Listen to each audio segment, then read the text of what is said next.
July August আন্দোলনে সংগঠিত মানবতা বিরোধী অপরাধের মামলায় সাবেক প্রধানমন্ত্রী শেখ হাসিনা ও সাবেক স্বরাষ্ট্রমন্ত্রী আসাদুজ্জামান খান কামালের বিরুদ্ধে সাক্ষ্য দেওয়া রাজসাক্ষী সাবেক আইজিপি চৌধুরী আব্দুল্লাহ আল মামুনের জেরা অনুষ্ঠিত হয়েছে।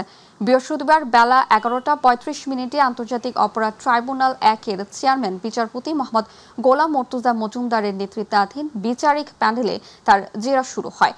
চৌধুরী মামুনকে জেরা করেন শেখ হাসিনা ও কামালের পক্ষে রাষ্ট্রনিযুক্ত আইনজীবী মোহাম্মদ আমির হোসেন। এর আগে 2 সেপ্টেম্বর রাজসাক্ষী হিসেবে জবানবন্দি শেষে তাকে আংশিক জেরা করেন তিনি। জবানবন্দিতে আওয়ামী লীগ শাসন আমলে পুলিশে রাজনৈতিক প্রভাব গ্রুপিংয়ের কথা তুলে ধরেন রাজসাক্ষী মামুন। একই সঙ্গে শেখ হাসিনা ও আসাদুজ্জামান খান কামালের নির্দেশে জুলাই আগস্টে গণহত্যা চালানো হয়েছে জানিয়ে নিজের দায় স্বীকার করে ক্ষমা চেয়েছেন তিনি।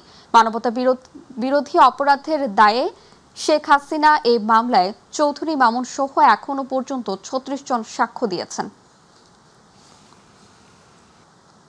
তখন এই প্রশ্নটা অবান্তর। তারপরে উনি আরেকটা প্রশ্ন উত্থাপন করেছেন অনারেবল ট্রাইব্যুনাল এবং আমাদেরকে উদ্দেশ্য করে, যে কেউ দায় স্বীকার করলেই তাকে শাস্তি দেওয়া যাবে কিনা।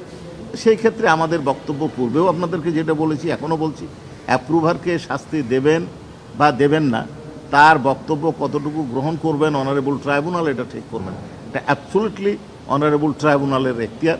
এইখানে আমাদের করণীয় কিছু নয়। আমরা শুধুমাত্র তার বক্তব্য বিবেচনা করে তার যে বক্তব্যটা এখানে দিয়েছে, জেরা যেটা হয়েছে আর্গুমেন্টের সময় জেরা এবং জবানবন্দি এবং আমাদের যে কেস, সেই কেসটার তুলনামূলকভাবে উনি যে অঙ্গীকারে অ্যাপ্রুভার হয়েছেন, অর্থাৎ পূর্ণাঙ্গ সত্য প্রকাশের অঙ্গীকারে উনি অ্যাপ্রুভার হয়েছেন, সেইটা প্রকাশিত হয়েছে কিনা সেটা আমরা আর্গুমেন্টে বলবো। আমাদের কাছে এখন পর্যন্ত মনে হয়েছে উনি যে জবানবন্দি দিয়েছেন তাতে উনি পূর্ণাঙ্গ সত্য প্রকাশ করেছেন।